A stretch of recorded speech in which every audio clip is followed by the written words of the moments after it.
Alright, so most people are aware to move forward, I have to apply a force down and back to propel myself forward. What most people don't understand in the fitness industry and the rehab industry though is that it's a very linear direction, just straight forward and backwards. It's like a piston motion, but our body doesn't operate like a piston. If we operated like a piston, then we'd run like a Lego, and that's very rigid running. So there's two other planes we need to consider, not just down and back. What's going to happen is we're going to load around and back to really load this backside glute to help us then propel and push us forward. So not only are we loading down and back, but our hip is moving back and around to load and propel us moving forward.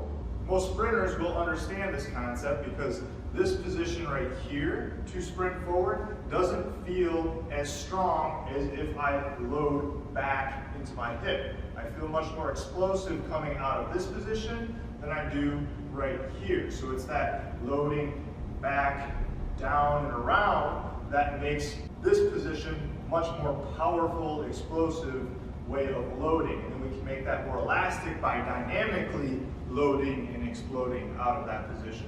So when we understand that concept of pulling down, back, and around, then we understand that the release of that to propel ourselves forward is up, forward, and in. Down, back, and around, up, forward, and in, and that's how the body moves forward through space. Now depending on if you're walking, jogging, or running, the amplitude or the aggression of that triplanar action is going to change. If I'm sprinting, that dynamic loading is going to be much more aggressive than if I'm simply just walking. So depending on the task, the amplitude or the aggression of that movement is going to be dictated by the task that you're performing, but the direction still remains the same. It's down, back, and around to up, forward, and in. The concept doesn't just remain true for 2 feet. We start this concept at an early age when we're learning to crawl.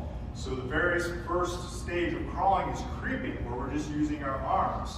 So when you're using your arms to pull forward, you're still pulling down and back to come around and in. So this is the army crawl, or a creep, as a baby would perform. You're essentially swimming. You're pulling down as you're coming around.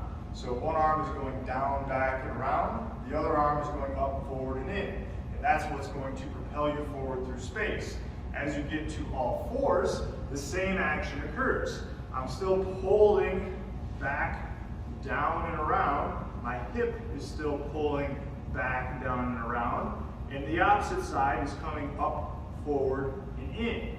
So when you're crawling, you're getting this sort of spine, wave-like action back and forth.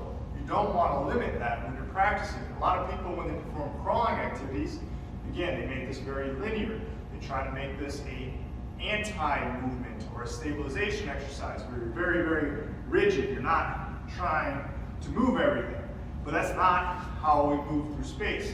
We move through space in a triplanar fashion. So you should pull down, back, and around, up, forward, and in.